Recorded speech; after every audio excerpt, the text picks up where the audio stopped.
Dito sa Amerika, napansin ko, pagdating sa trabaho, kahit anong trabaho mo dito, basta maayos ka lang magtrabaho, nire-respeto ka nila.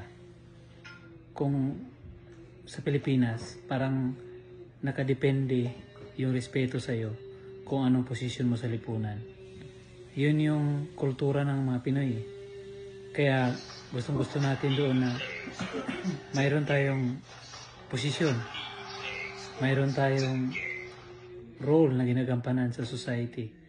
Dahil sa ganung paraan, parang doon nakatali ang respeto, doon nakabase. Pero dito sa ibang bansa, hindi ganun eh.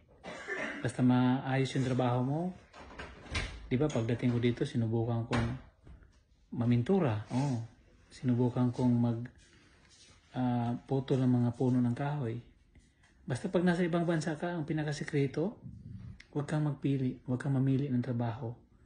Kasi pagdating mo dito, nag-uumpisa ka talaga sa buhay mo. At kahit ano, basta marangal, pasukin mo. Kaya kung balak mo pumunta dito sa US or sa ibang bansa, dapat ihanda mo na yung sarili mo na kahit anong posisyon mo dyan, huwag mo dalhin dito. Kasi iba ang labanan dito. Yun ang totoo.